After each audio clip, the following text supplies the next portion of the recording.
Hi guys!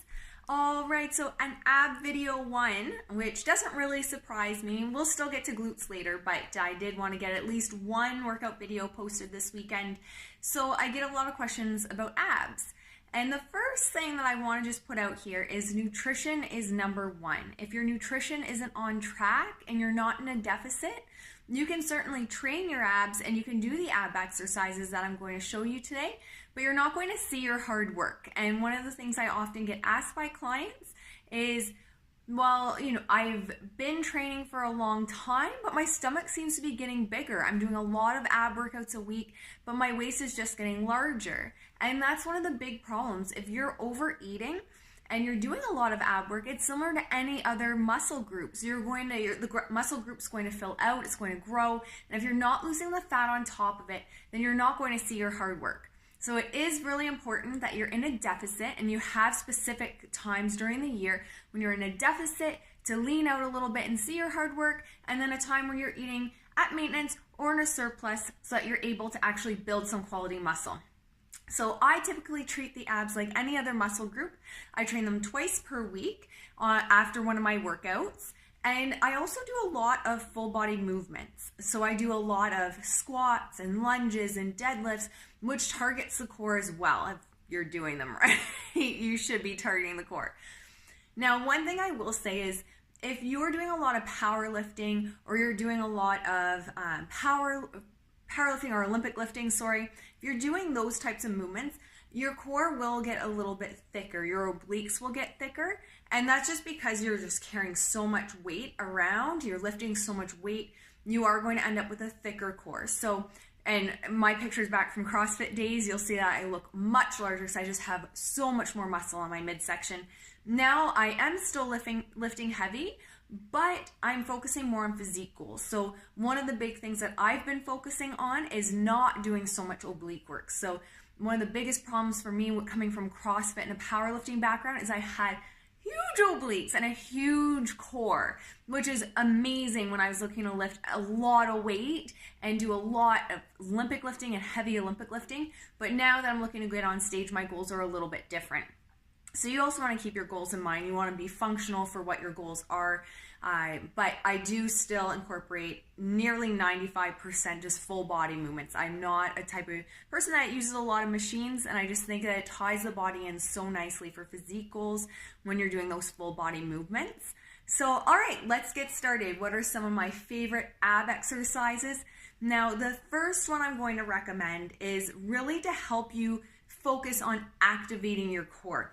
You can do ab workouts until the cows come home, but if you are not actually activating your core, one, you're going to end up with a really sore back, and two, your core is not going to end up looking good, and you're not going to end up growing any abdominal muscles.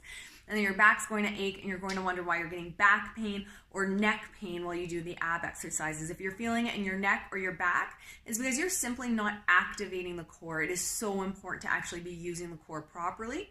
And as soon as you are able to do so, you'll actually see those gains. All right, so we'll go over bird dog very quickly.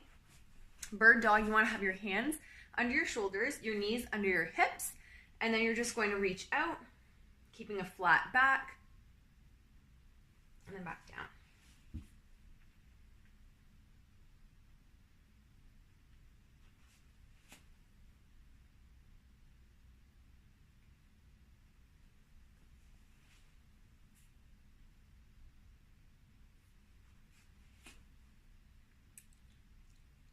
All right, so while you're doing this, you want to make sure that your core is tight.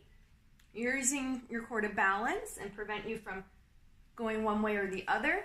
So core is tight, you're squeezing your glutes as your legs come up, and you're retracting your shoulder blade back into your back as your shoulder comes up.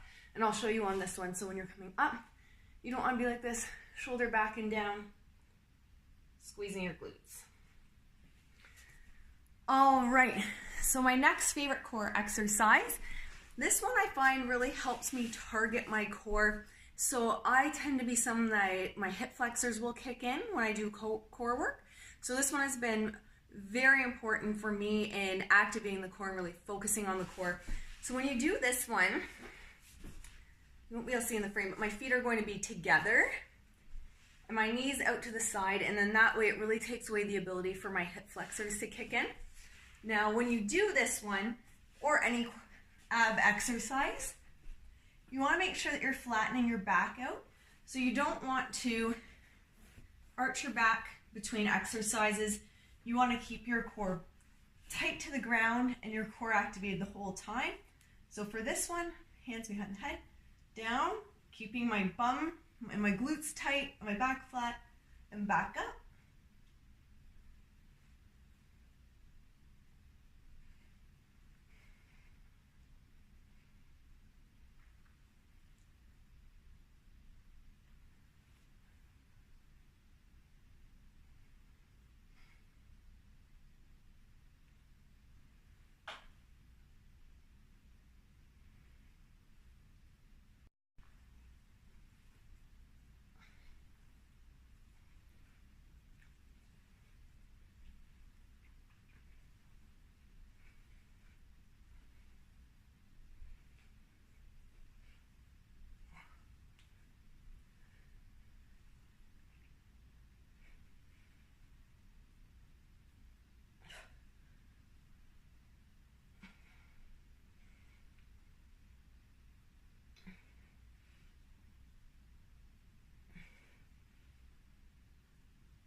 I hope that helped, guys. So those are my favorite ab exercises, believe it or not. It seems so simple because it is.